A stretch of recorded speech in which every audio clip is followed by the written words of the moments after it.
Hey, it's me, MLB. Here is chapter 16 of Pinpoint. This one's titled All Out. Shoto was stunned, shocked. How could he have missed this? His thoughts were scattered. Yaoyorozu, he said softly. No, she replied, burying her face in her hands. Please, listen to me, he said firmly yet gently. You are an amazing Shoto, please, she wailed. I've told you this only hurt.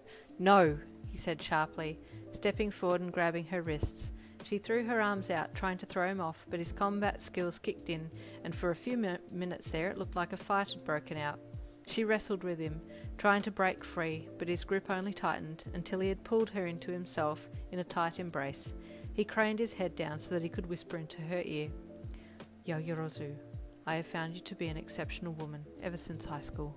You have many admirable traits, and I've always been drawn to you because of that, he said, holding her tightly as she broke down in his arms, sobbing like a child. You're an amazing, strong, independent woman, and the man who manages to get you will have to be amazing in his own right, Shoto continued. I have the utmost respect for you, and I value your friendship above all else. If anything were to ever happen to you, His voice trailed off and he turned his head away, looking out the window. He stayed silent as Yaoyorozu's sobbing continued, then finally eased and she buried her face deeper against his chest, his soft warm skin against hers, bringing a unique peace to her as she calmed down. Shoto, I'm so incredibly sorry for how I acted just now, she stuttered embarrassedly. Please don't apologize, he said softly. You have had to deal with these emotions for a long time. I'm just sorry I didn't notice them sooner. She nodded. Suddenly he pulled away. I'm sorry, should I leave? Is my presence unbearable? I don't want to make this any harder for you. She threw herself at him and he grabbed her into a hug. Please don't go, she whispered, all of her strong emotions towards him unguarded now. I would very much like to stay, he said back. I feel safe here. She wrapped her arms around him and kissed his chest, and he smiled and patted her head. Shoto, would you call me Momo? She mumbled into him.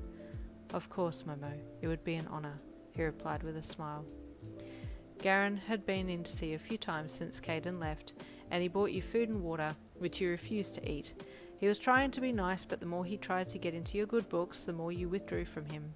You fell asleep that night, miserable and alone, your thoughts turning to your grandma and freedom. You bit back the tears that threatened to spill and tried to hum a small tune to calm yourself. You picked a tune that you knew well, a song that your mother had always sung to you. A small cloud formed in front of your mouth and a tiny precious hessonite stone fell to the floor. The next morning Caden was back.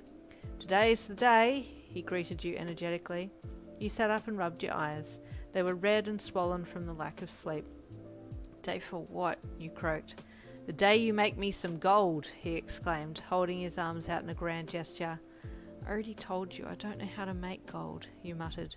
Caden walked over to you and sat down on the mattress beside you. He reached out and ran his coarse fingers through your hair, and you stiffened against his touch. He looked at you fondly before suddenly gripping your locks and yanking your face up towards his. You will make me some gold, or else. His vicious tone froze you in place. You didn't move. You couldn't move.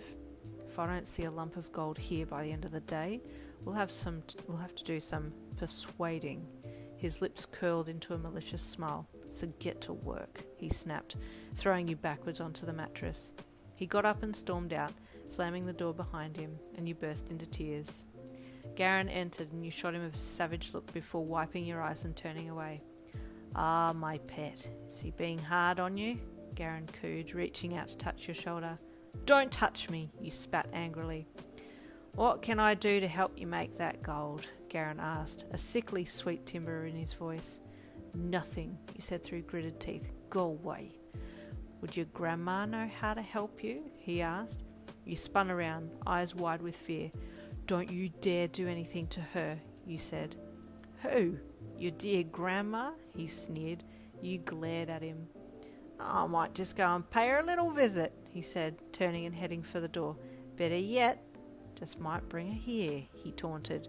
Your anguished cry rang out as he closed the door on you, laughing manically. Back at the police headquarters. Sir, A moment of your time, please, the detective said, poking his head through the inspector's open office door.